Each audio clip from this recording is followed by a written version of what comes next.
I'm like, I will get you there. Not that much.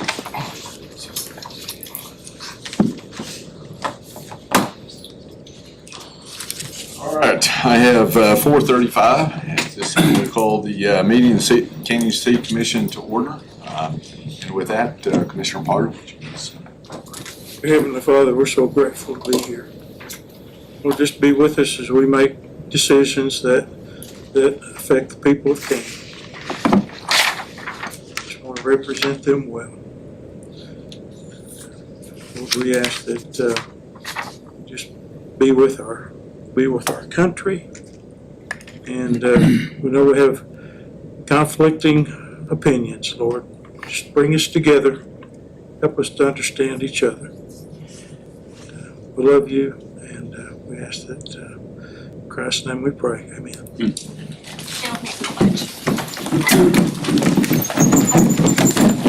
I pledge allegiance to the flag of the United States of America and to the republic for which it stands, one nation, under God, indivisible, with liberty and justice for all.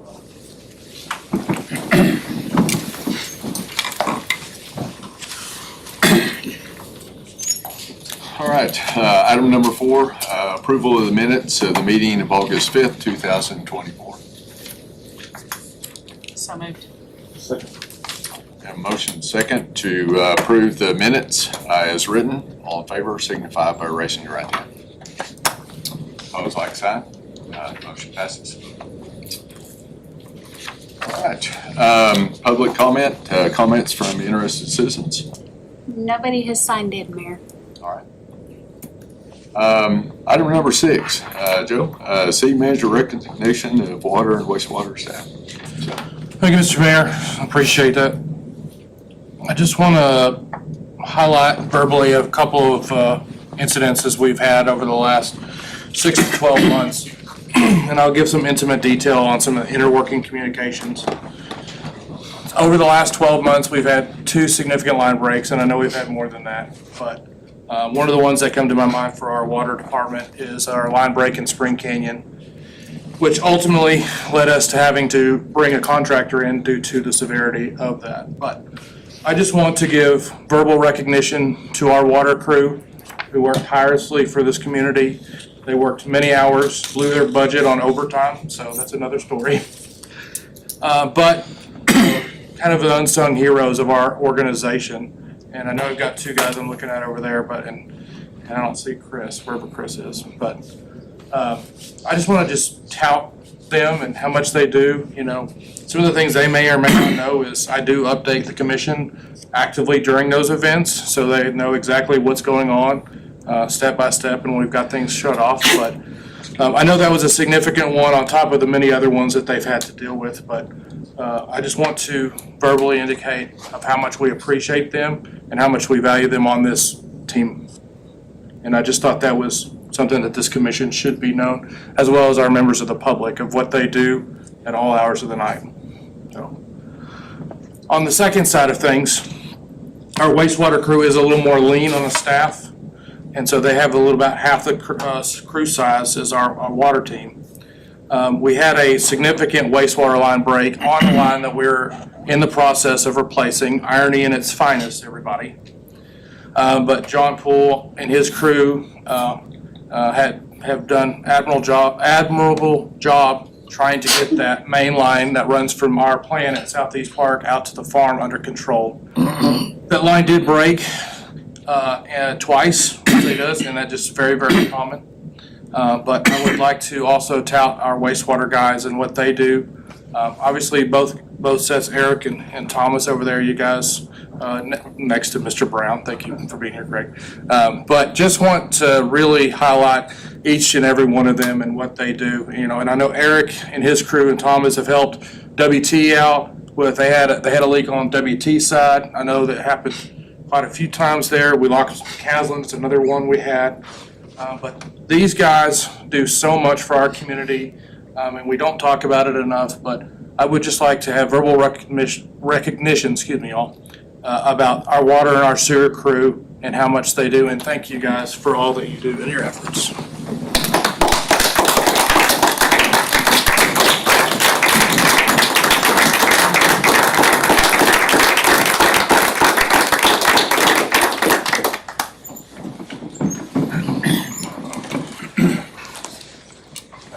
Joe's right. He does a great job keeping us informed during those times. And anyway, those become crisis times, and it's a big deal. And how do we get it taken care of?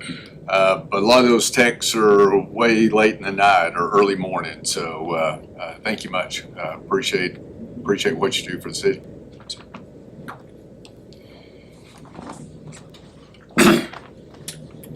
All right, item number 7, conduct public hearing and consider and take appropriate action on ordinance number 1213, an ordinance making appropriations for the sport of the city of Kenyon for the fiscal year beginning October 1, 2024 and ending September 30th, 2025, providing for the appropriation of an interest and sinking fund to pay interest and principal on the city's indebtedness, providing for the adoption of the annual budget of the city of Kenyon, Texas for the 2024-2025 fiscal year, providing that expenditures for said fiscal year shall be made in accordance with said budget, authorizing specific budget adjustment authority to the city manager, providing for the ratification of budgeted appropriation transfers in the 2024-2025 fiscal year, providing a repealing clause, providing a savings clause, and providing for publication and effective date. Bo, looks like this is you, Joel. Yes, sir. Thank you, Mr. Mayor. Thank you, Commission. Today I'm presenting for your consideration the 2024-25 fiscal year budget. This is something that city staff has been working on since February. I want to thank everybody on staff that had a role to play in putting all this together. It's been a lot of months of a lot of work, and I really appreciate everybody's role in that. This budget does include some increases for $250,233 to meet voter-approved annual debt service requirements, $195,038 for existing general fund full-time staff employee increases. That's that 3% merit increase. On top of that, there's also $20,111 for additional increase for our police staff, and an additional $81,180 increase for our street and solid waste CDL drivers.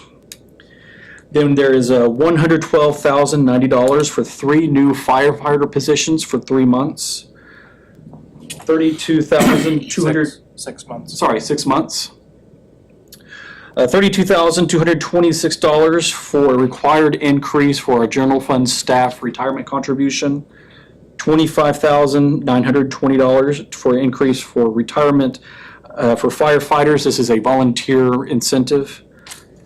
$49,545 for school resource officer costs that are not reimbursed by Kenyon ISD. And then $36,401 for court bailiff, this position that was added in the current fiscal year, paid mostly from special revenue funds, being completely funded by the general fund next year. And then $27,500 for the Safe Streets for All grant match, and then a reduction in sales tax revenue of $304,207. Now, changes that were made since the budget was originally filed in July, I have them detailed on the sheet that looks like this here. First, there was the reduction in property tax revenue of $230,410. In order to accommodate that change, we cut the Meyer Park Sewer Oversizing Project and a Lumberyard Sewer Extension Project, planning to pay for those projects using COs, using debt. Gretchen, this is the next page. Next page. There we go, that one right there. Zoom in a little bit if you can, just a little bit. Yeah, there we go. Thank you, ma'am. Then the increased utility, the additional amount for the Lumberyard water extension, that expense is going to occur in the current fiscal year. We cut it for next year, add that amount to the utility fund reserves. Then we added $25,000 for the housing rehabilitation program, increased general fund reserves by $65,162, and then we adjusted the transfers between the general fund and the utility fund there. We also cut the second phase of the water tower lighting, that $50,000. That is going to be used instead for new costs for the new police station. And then you see the additional cost for the increase for police department personnel, increasing their pay increase from 3% to 4.5%. And then an adjustment to the tiers fund to match the change in the proposed tax rate as was changed in the general fund earlier. Then we added the I-27 water transmission line project and the associated reimbursement revenue coming from TxDOT, $800,000 there. We added the community development revenue and expenses, see there. And then we increased capital fund interest by $13,000. Then we received the certified property values from PRAD, and we adjusted our M&O tiers revenue accordingly. And then that last adjustment there was an increased amount for the street and solid waste CDL personnel adjustments. Next page, you can see what the changes to the proposed, not yet proposed, but the projected COs would be, the projects that would be included. The amount was originally about $8.5 million. Moving those two projects to that as well increases that amount to about $8.8 million.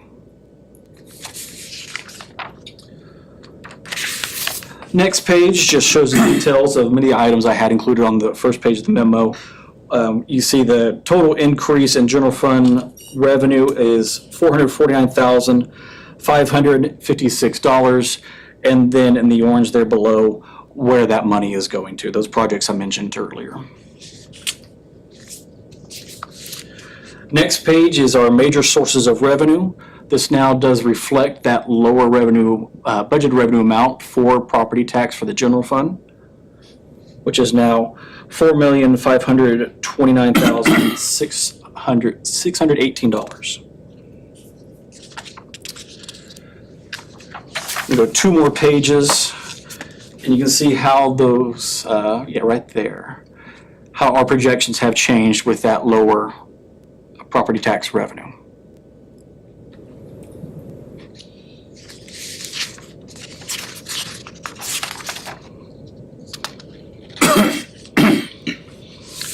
Skipping forward to the department expenses, this page here, keep going. Keep going. Keep going. Right there. See now the first line, police has an increase in expenses of 17%. This does include that 4.5% increase for personnel and also that $50,000 for the new police station. If you go down to the first line, the utility fund, you also see that the transfer to other funds is now an increase of 10% from the current year budget. So overall, general fund expenses are budgeted to increase by 3%, utility fund expenses increase by 3%, golf fund by 4%, and overall, that's a 3% increase in operating expenses. Next page, we're combining all of those departments by four major categories: administration, public safety, community service, recreation and golf, and public works and utilities. Administration has a decrease, public safety has an increase, community service, recreation, and golf has a decrease, and public works has a slight increase of less than 1%. On the next page, you can see what expenses are included in there. For administration, the new IT position, general fund and utility fund contingency, those two amounts totaling $117,072 for contingency. And then unfunded requests, you now see the water tower lights has been moved to unfunded. On the next page, public safety, where we see the 15% increase. This does include the $50,000 for the new police station and the $20,111 for the police pay adjustments.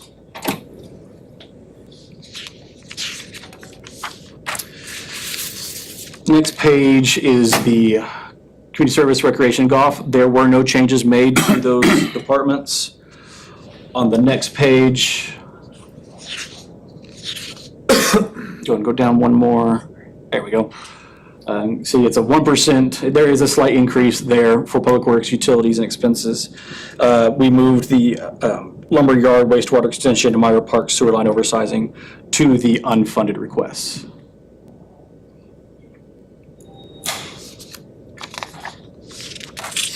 Next page, we're comparing transfers from operating funds to CIP funds. You can see the decrease in next year's budget, total of $600,267.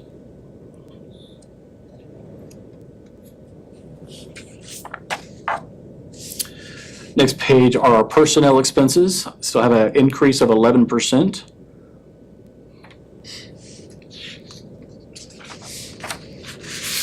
Next page shows those personnel expenses by department. You see the police department, that first line there. Total personnel costs of now $3,252,294.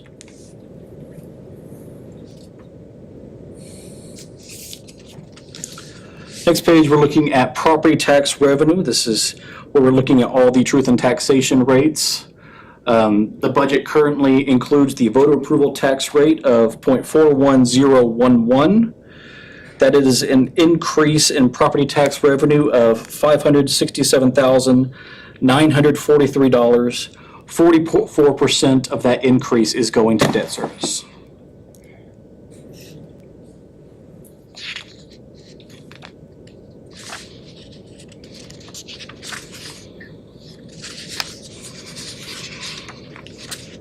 The other items have not changed since the last time that they were presented. If there's anything you'd like to look in more detail, any questions you may have, I certainly welcome those questions. But staff does also recommend that we conduct a public hearing for the budget for 24-25, as well as adoption of the budget.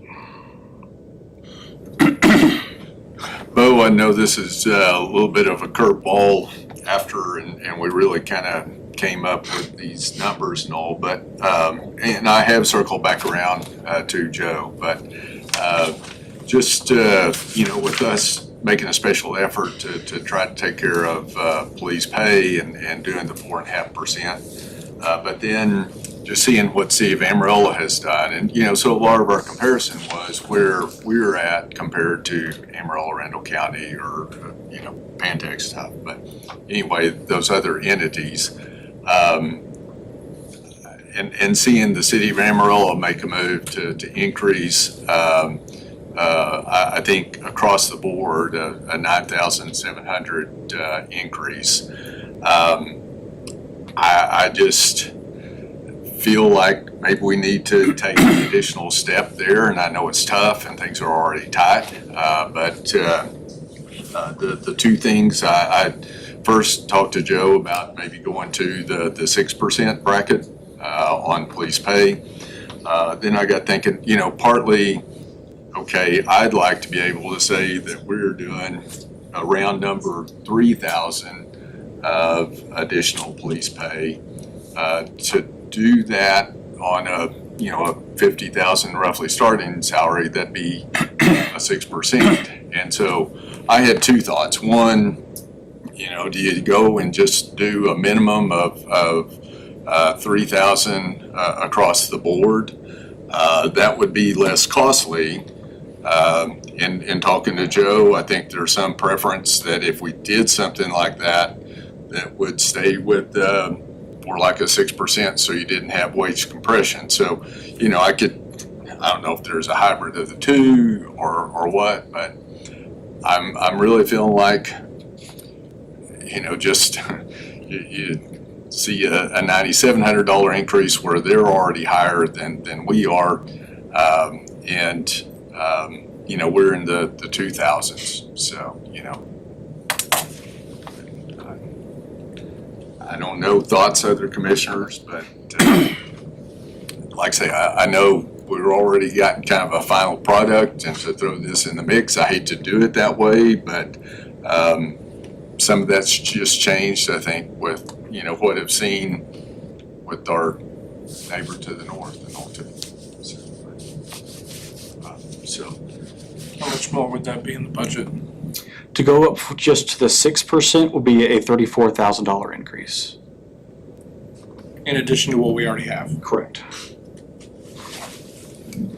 I see that you have highlighted under each of those brackets, like what's included in the budget and unfunded request.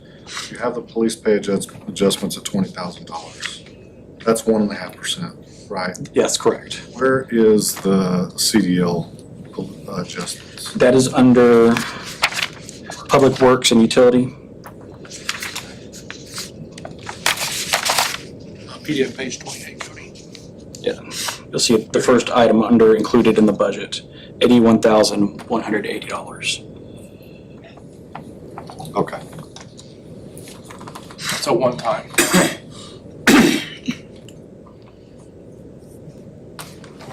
When you say it's a one-time, it pushes them up a level and a grade. It's not a percentage. No, it's not. It's not. So everybody's different in there. We looked at that quite a bit. Bo looked at it the most, he and Hector. People, it's, remember, It's a wide range. to try to get closer to being competitive with Republic. Well, we're not quite with Republic. I think we're just a hit. When Amarillo made their change with all their controversial trash issues, they did increase it. I think we're trying to catch up to them a little bit in that, and then just to stay competitive. We're not quite competitive with Republic. Republic does allocate a certain amount, maybe 10 to 15 hours of overtime, and they indicate that most of their staff does take that. We just operate a little differently on that side of things. So they can get a little extra pay each week, Cody, on some of that. To go on, police was to have it gradually rise.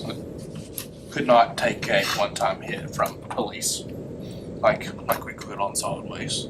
Just because of the numbers? Yeah. How many employees is that? Was it 31? Now looking at just street, Are you talking street or police? The CDL. the CDL, I have to pull that number to see, Ballpark. less than 10. Yeah. So you're gonna have an $80,000 increase split amongst 10 people. That's correct. Yep.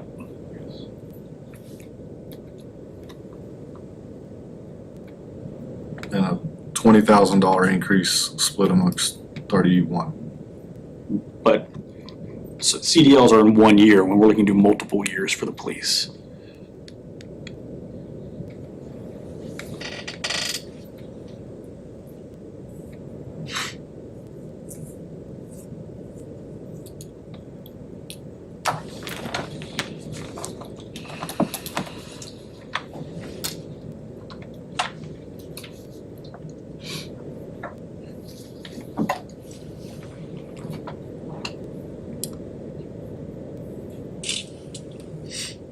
I would like to see us get there on the police side.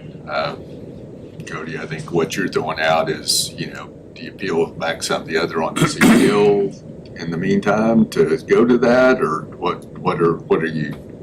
I mean, it's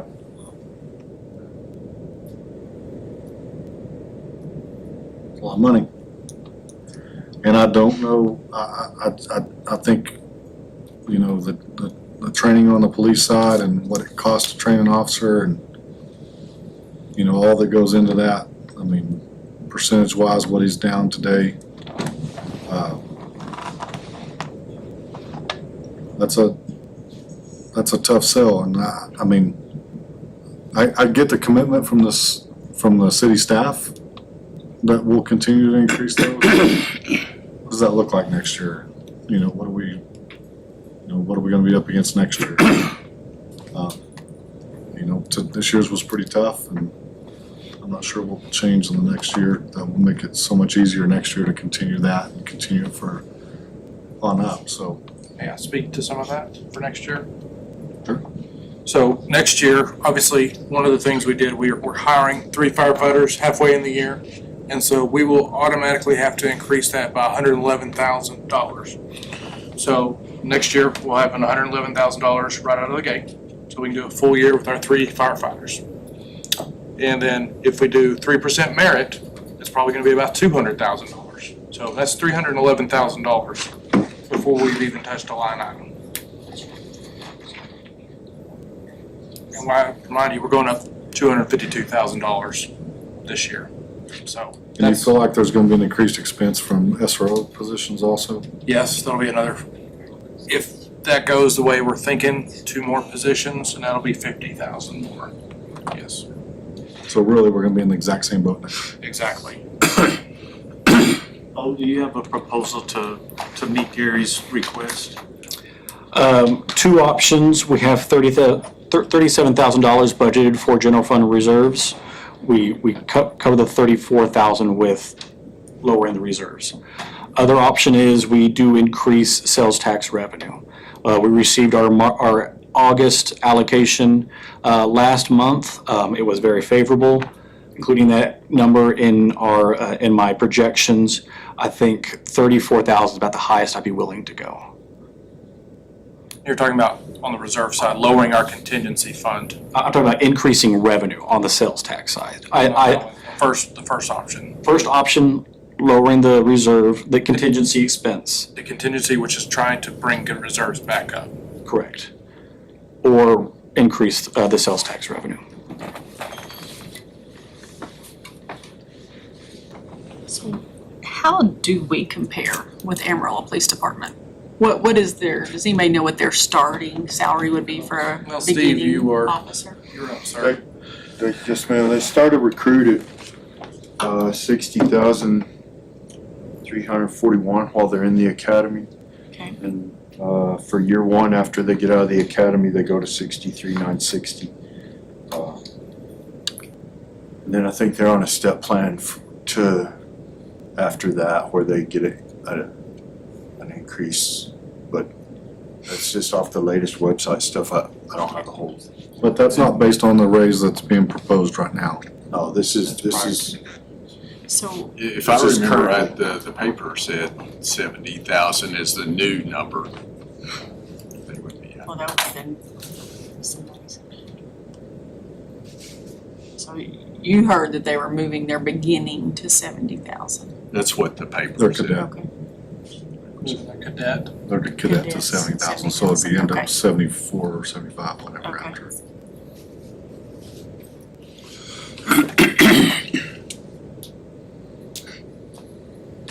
And that's what's proposed. They're further behind us in the budget process. Yeah, they were meeting and conferring last week on that with city management. So more than likely, I don't think it's gonna be too far off if I had my gut instinct in play. Police and fire both, Robin. Right.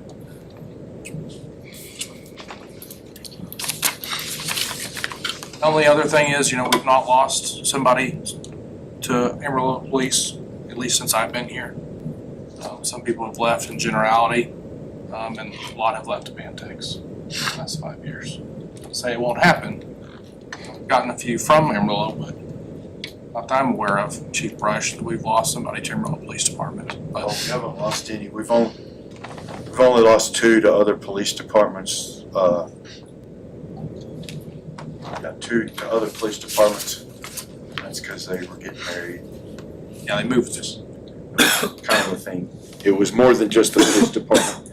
And the rest of them have all been to Pantex. Getting married's kind of a thing. Is that Pantex, I always figured. Need them to work. Work-life balance.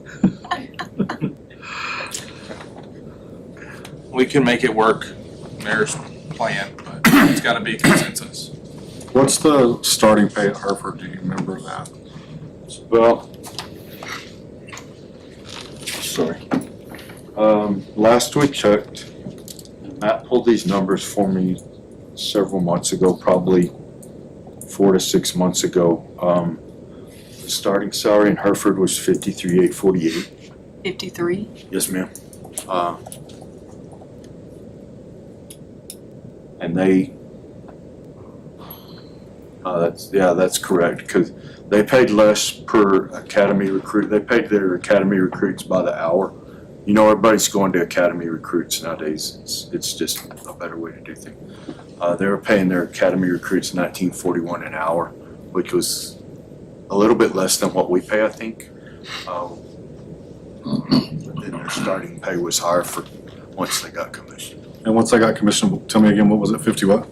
$53,848. And what's your starting?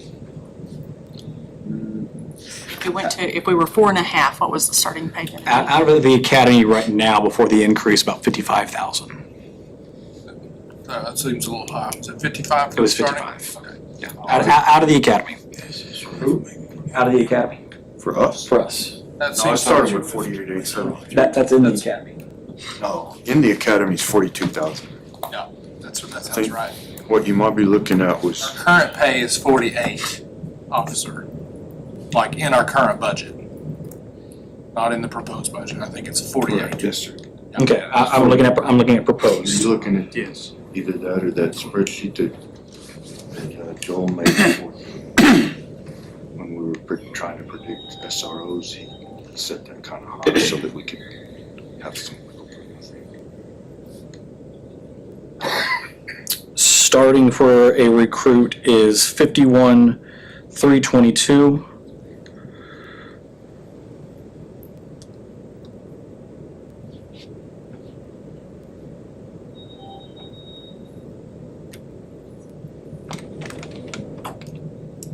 I'm sorry, no, that is out of the academy, 51. Yeah. 51. With 4.5%, that sounds right. That's after the 4.5%. That is with their receiving their 5% once they meet obligations. You're talking So about our 4.5 that we're pushing up now. because they're already getting a 5%, 4.5 when they're getting above the 4.5%. And then we have that policy, once they get to probation, they get 5%. It evens out.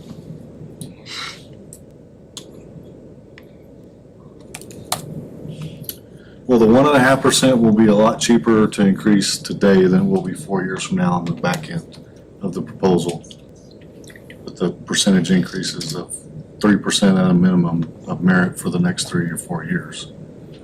It's cheaper today than it will be in 4 years. Bo, if it went to 6%, what would that be on that number, on that 51,322? What would that number become? Let me take a look real quick. Sorry, can you figure it? So it's times 1.5%. Sometimes they figure things like that. Yeah, the stepper grades are funky.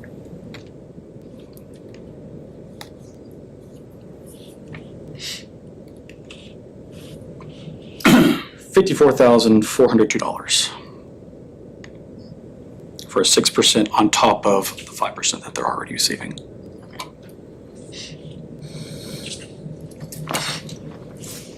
So that would put us just right above where Hereford is.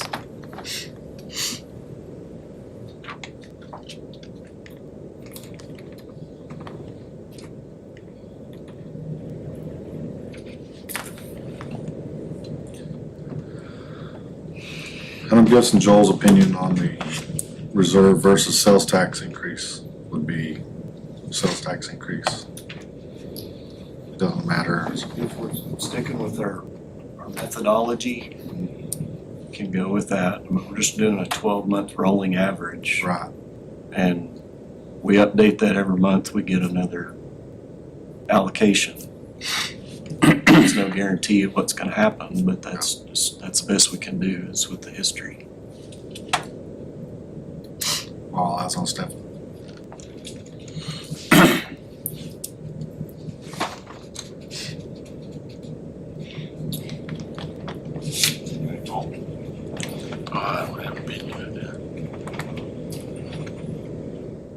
I'd like to see us give them a raise.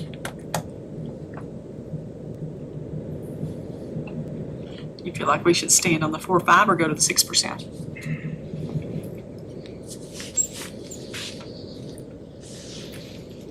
I'd like to see the 6, if we can make it work.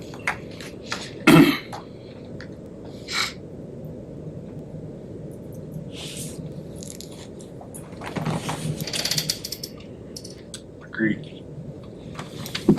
Robin, are you? I agree. I feel like we at least need to be competitive with Hereford PD in my mind. I don't know that we'll ever be able to be competitive with APD. I think it's just it's a different measurement piece there probably a little bit, but I do think we should be competitive with anyone that's similar in size to us.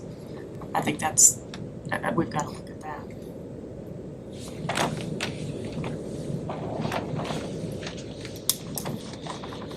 We can make the change. Okay, you want a motion to amend to do that then? I think that would be a nice gesture. And my recommendation would be to reduce the reserve, not add to the sales tax. Still glass, half empty.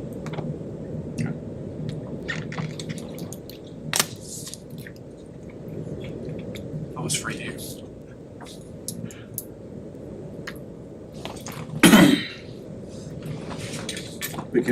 We can do a motion to make that adjustment from 4.5% to 6%. We don't need to put a dollar amount in there, just straight and simple, general. We'll make that change as a final amendment to the budget, and then we can go ahead and conduct our public hearing and adopt the budget, Mr. Mayor. And I will be happy to get with Bo and Joel and Hector. As y'all know, I sent y'all an email in late July of what that looks like. We can update those scales to see what 6% will look like over the next 5 years, so the commission can have a little more view of the vision. And in my mind too, I think we've got to look at that year to year too. I think I would like to at least say we're going to do the 4.5 next year, but if we can do 6 next year too, or, you know, I think it's another discussion next year and all too, to see what we can do. So, I agree. Dollars tight.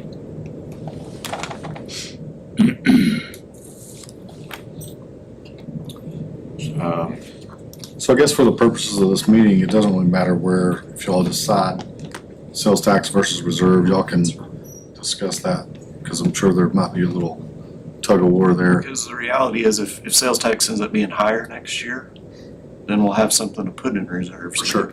It's Half one doesn't do so. So maybe that motion is not necessarily how How to do affect it. It's just about If you would give us changing, that adjusting ability. It's things. adjusted from 4.5 to 6. Raising it from 4.5 to 6, right? Yes, yes. That's the motion. That's the motion for police salaries. You still have to use the language on the memo.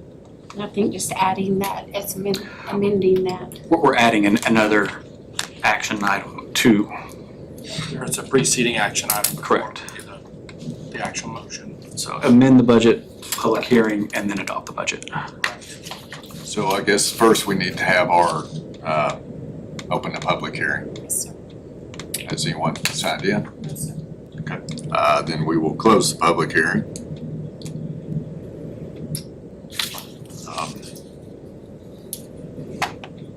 Our first motion will be to amend the budget to reflect police salaries from 4.5% to 6%. I'll move to make a motion to amend the budget from 4.5% to 6% for police salaries.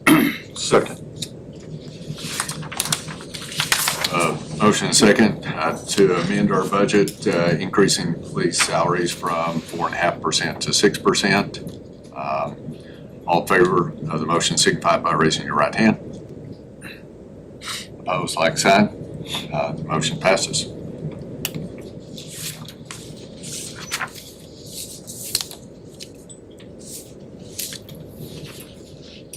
I would entertain a motion on the budget. Two separate motions, Mr. Mayor. Right.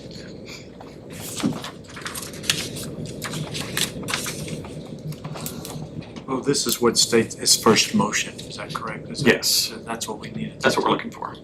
Ordinance 2013. Mr. Mayor, I move that ordinance 2012-13 making appropriations in support of the general operation of the city of Canyon for the year beginning October 1st, 2024 and ending September 30th, 2025 be adopted on final reading. Second. Have a motion and second to adopt ordinance number 1213. Is there any further discussion? This requires a record vote, so we will go one by one.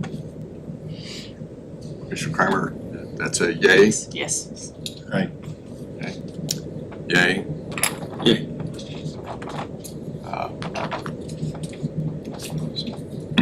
You have that, Gretchen, and Matsu.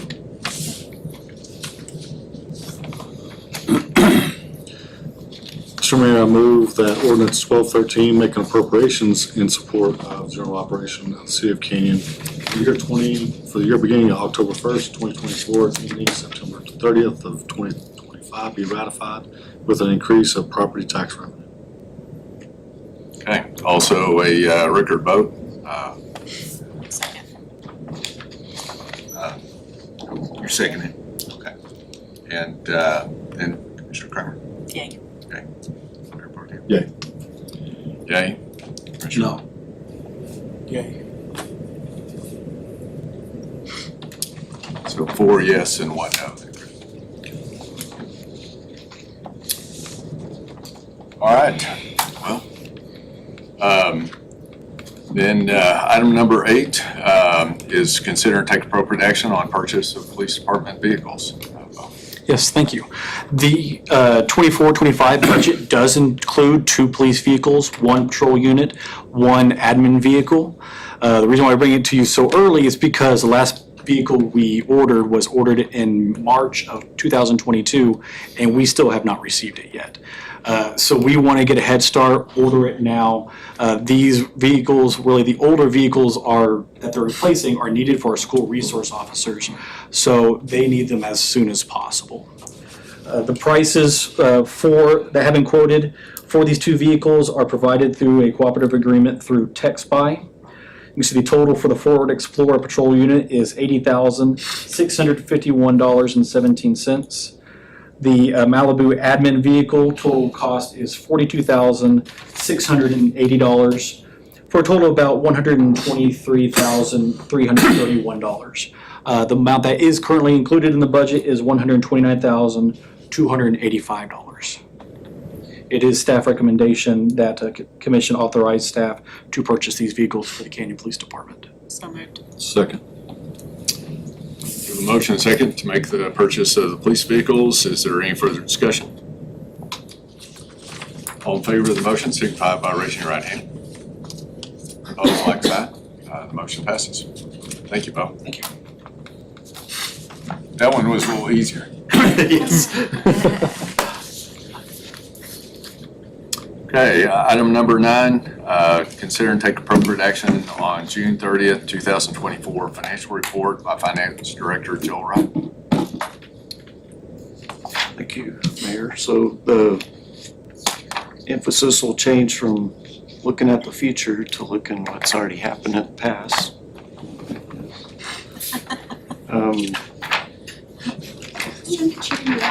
Sorry. Let's start with looking at the financial statements. This is the financial report as of June 30, so we'll be 75% of the way through our fiscal year at this point. Start with the balance sheet of the general fund. First 2 lines you see there are cash, and go one more. Cash and investments. The total of those 2 lines is $2.8 million.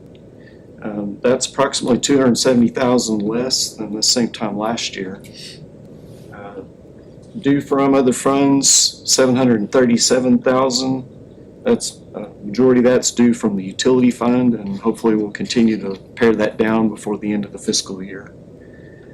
The ending result is an unassigned fund balance of a little over $4 million on the balance sheet for the general fund. That's a decrease of $274,000 at this point in the fiscal year. So to look at some of that detail of how we get to that, go to the next page for the schedule of revenues and expenditures of the general fund. As of June 30, we were at $10,971,000 revenue. Again, just to kind of highlight the position of the sales tax at that point in time, a little over $2.5 million. That's about 11% below budget as of June 30, and that's dollar-wise, that's about $303,000 for this current fiscal year. In the way of expenditures, again, we're 75% of the way through the year, so we should have at least 25% left. And if you're looking at that far right-hand column, if the expenditures were allocated evenly across the fiscal year, which they're not always the case. I'll point out some of the line items that are off from that. We are over budget on judicial line item, and if you recall during our budget discussions, we're having to budget for some of that expense that we were spending out of special revenue funds. Those special revenue funds have been depleted, so now we're switching over to general fund to account or to pay for those. So that's the cause there. If you look down to capital outlay, that line item looks like it's way under budget. It says we've got 64.5% of that budget line item left, but let me just remind you that's the majority of that is the street seal coating project, which is, I think that's already taken place end of July. So as of this point in time at June 30, we hadn't incurred that yet. So that will be out by the end of the fiscal year. In the other financing sources and uses section, transfers in, you see there we haven't transferred anything in yet. That's a budgeted transfer from the utility fund. We can only do that if we have excess cash available in the utility fund, which as of this point in time, we didn't have that available yet. And we'll evaluate that when we get to the end of the fiscal year, make those transfers if we can. Transfers out, significantly over budget, so let me spend a little time talking about that. Nothing that you're not already aware of, but we've transferred out 1.3 million. Of that, that is 515,000 over budget. Of those transfers, we transferred just under 400,000 for the Kylie Hunter Memorial Park and the 18th Street Extension Project. We transferred 427,000 for the railroad crossing at Brown Road. We transferred $305,749. That was unbudgeted for the purchase of the Gold Star building. And then we have 9,000 budgeted for, or spent for a 65,000 budget for the purchase of easements. And at this point in time, we've only purchased one of those planned easements. Overall result is a $274,585 decrease in that position in the general fund as of June 30th, year to date. I do include the supplemental schedule there, the sales tax, as always, so you can see where we're at and how we compare to the same months in prior years. You can see all those months down to about June. We were behind the same month in the previous year. But that, I will mention, that has turned around some. June, July, and August have all been above those months of the previous year. So that's why we're adjusting that projection accordingly. Oh, do we have enough breakdown to know what was off for, what category might have been off as far as? We've down looked on at that sales? quite a bit. Utilities were down quite a bit. And Like there's electrical? a fuel element Gas. related to that. So whatever natural gas prices are doing, the sales tax on that's gonna change. So natural gas prices have been down for much of that time. So that affected it. I think last time we talked about the impact, when we did this in our budget meetings, talking about the adjustment that the state comptroller made for, we don't know what taxpayer or sales tax collector, but they made a significant audit adjustment and took money back from a number of communities in the state. And that happened about February, March. I think that probably carried over a couple of months. But for us, that was about a $26,000 take back. So there's some things like that that have affected us. Just retail by itself, looking at that category, it's not decreasing. It's kind of flattened out, more or less, when Bo and I looked at that a few weeks ago. So we were encouraged to see that, but the decrease seems to be primarily from utilities. Moving on, the CIP general fund. So this is where we're transferring cash to pay for some of the CIP projects that are planned. So at this point in time, we had 553,000 cash transferred over there. We had incurred, or that's what we had on hand. We had incurred capital outlay. If you go to the next page, Gretchen. Next down. We had no, where are you at? Go back up, I'm sorry. Go back up, I think you're ahead of me.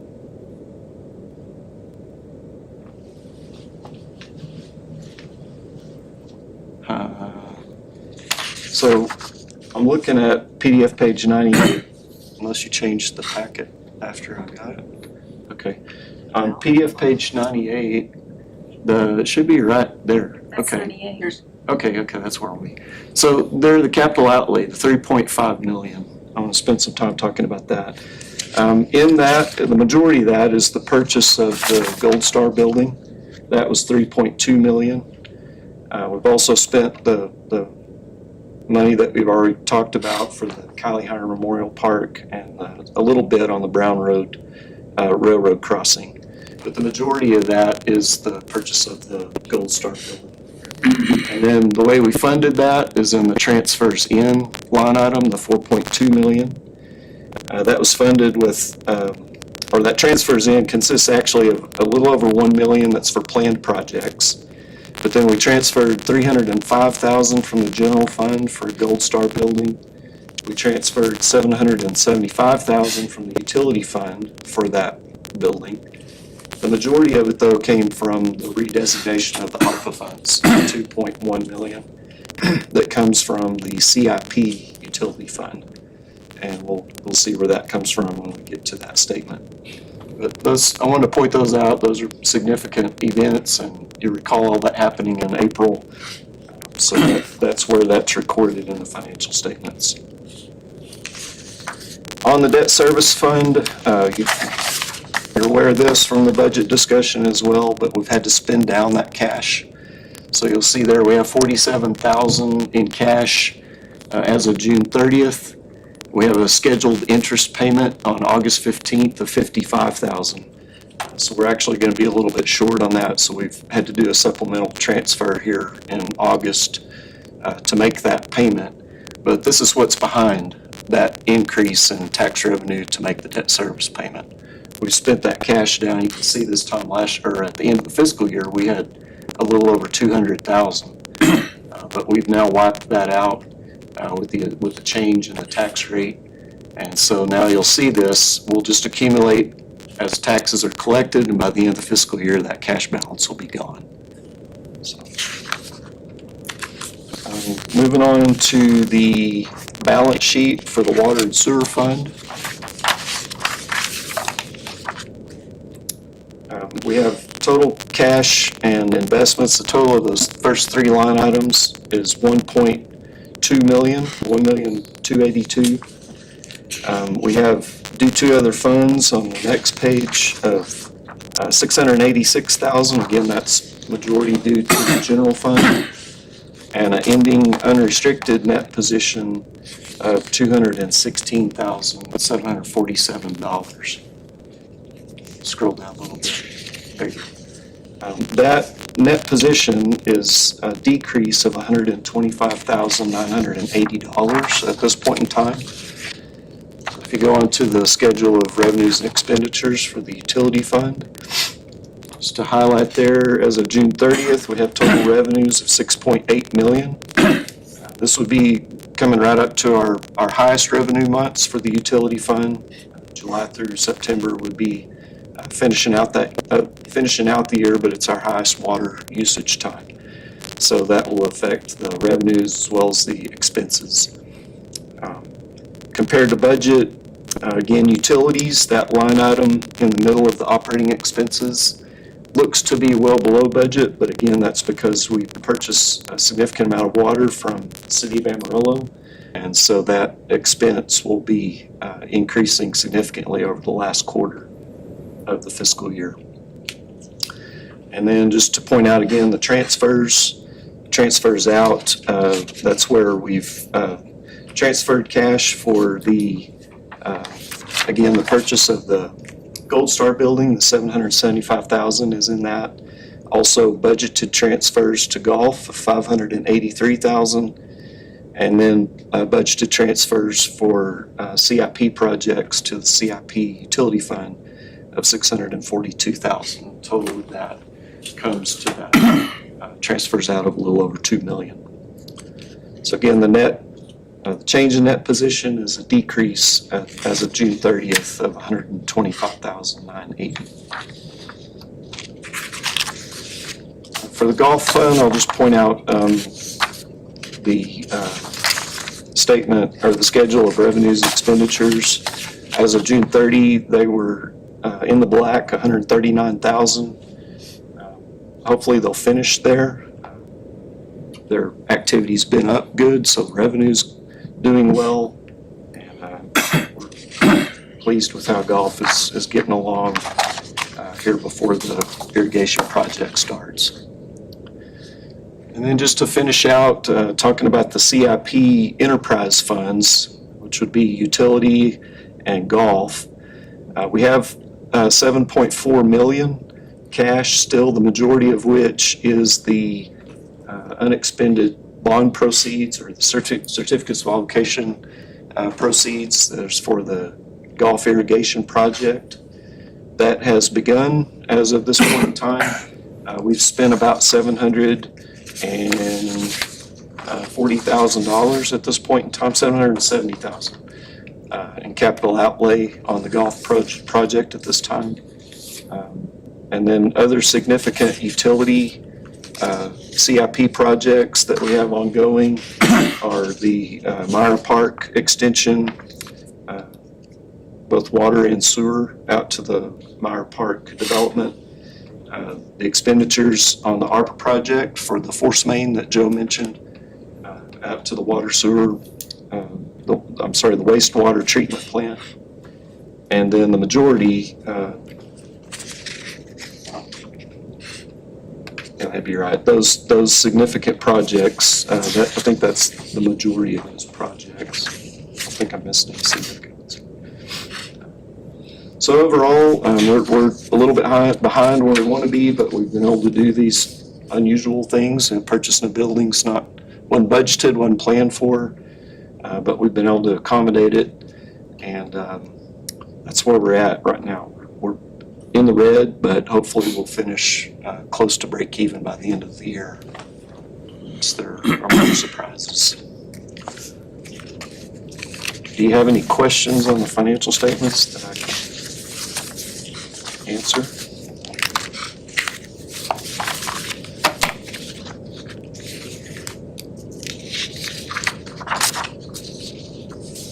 You said the golf fund was in the black? Yes, and the Without majority, any transfers? no, that's with transfers. So we've gone ahead and moved everything that we needed that was budgeted. And so generally that's to fund them through their off season. But they should be making money for the rest of the year.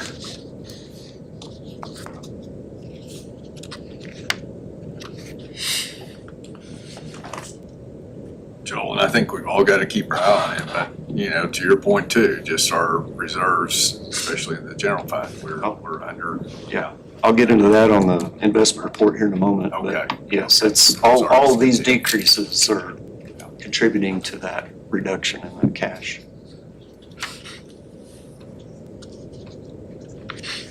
I move we approve. Second.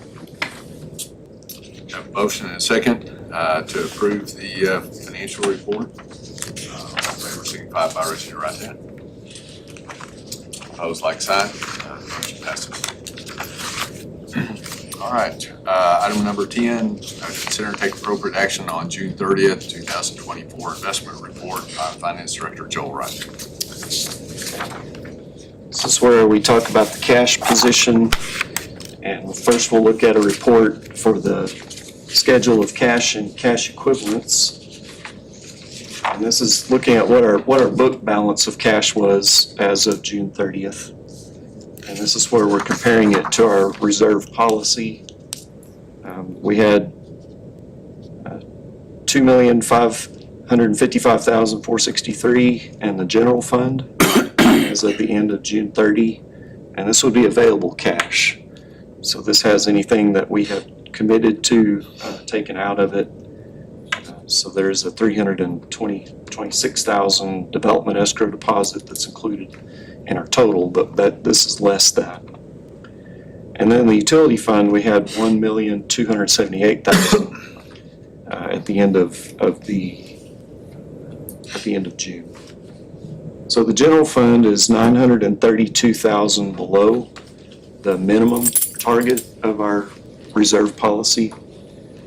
Our reserve policy at the bottom is $3.4 million, so we're well below that.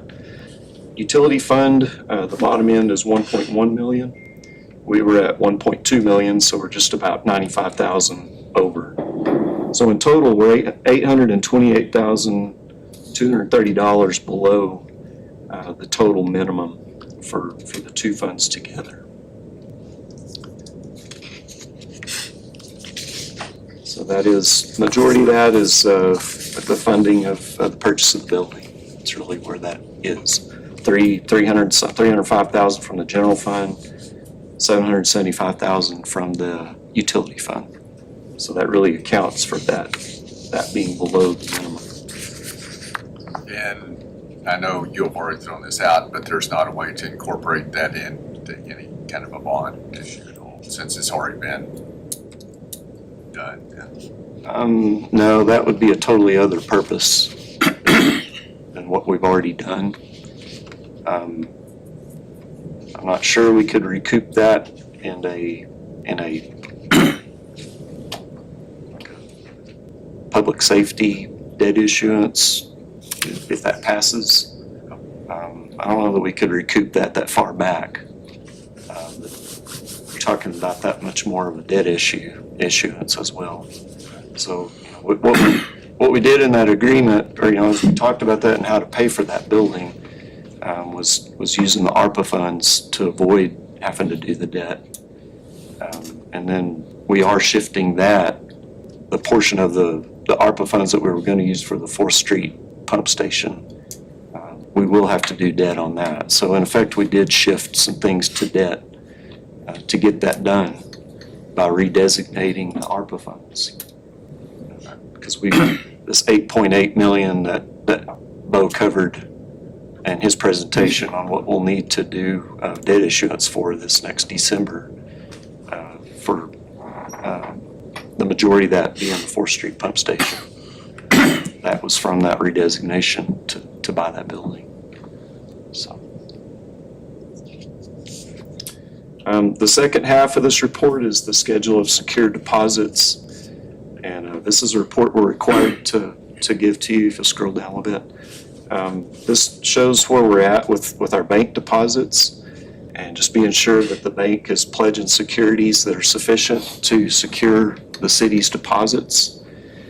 At the end of June, we had bank balances of $14,461,000, and the bank had pledged securities with a market value of $20,144,000. So we're more than adequately secured as of June 30th. Any more questions on the investment report? I will say the interest rates are falling rapidly. You probably have noticed that. We were still close to 5.5 here at the end of June. I think we're down to, when I updated last week, it was about 3.38, something like that. CDs are still locked in, most of those at 5.48 for several more months. But interest rates are falling, which will be favorable for us in December, hopefully, if we're issuing debt. December in that first quarter of 2025. Mr. Wright and Bo and I will review investments when those things come due. I think in the next 6 months we'll need to start looking at that. But on the other side, an outlier, obviously the Federal Reserve is bringing up a reduction And we're all hearing probably a half a basis point. I think that's probably what you're hearing too, Gary, at the bank. But that'll play an impact with everything from interest earnings to home mortgages to commercial lending. So I think we're intrigued to see what that happens. I think the decrease we're already seeing is the market predicting that, because our actual interest rate's tied to what the T-bill rate does. So every Thursday, it's updated based on what the T-bill is at, and that's set on the market. So the market's already predicting those decreases that the Fed will do. If there's no other questions, I'll entertain a motion. Move we approve the investment report. City of Canyon as of June 30, 2024. Second. Motion and second to approve the investment report. All in favor, signify by raising your right hand. Opposed, like sign. Motion passes. Thank you. Thanks, Joe. Appreciate you.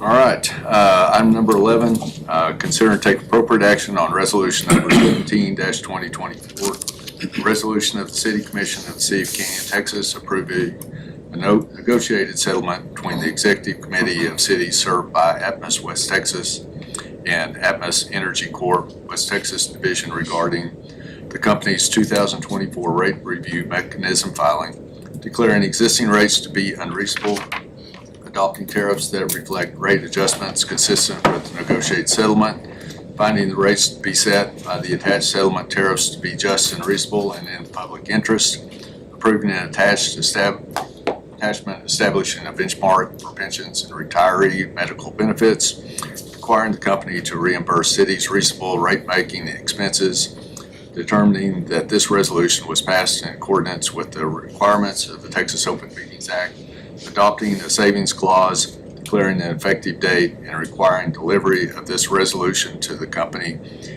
and the city's legal counsel. Joe? This is just a settlement with Atmos. They filed a GRIP filing, a rate review mechanism through months and months of negotiation. Their original increase was estimated to be $6.7 million. Then it was reduced down to $5.8 million. And then with our rate attorneys, we reached a settlement of $4.3 million plus revenues related to taxes within the city. That all goes into effect October 1st of 2024.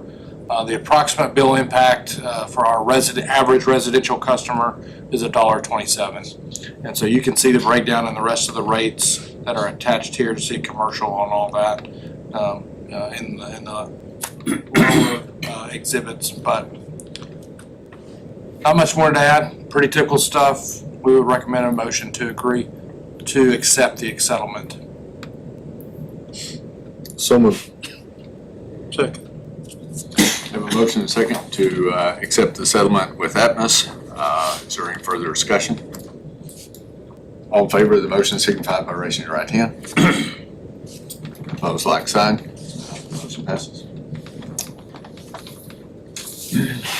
All right, that takes us to item number 12, executive session pursuant to 551.071, consultation with attorney, and 551.074, personnel matters, city attorney and municipal court judge, board appointments for Economic Development Corporation. And with that, I have 5:43, and we will retire into executive session.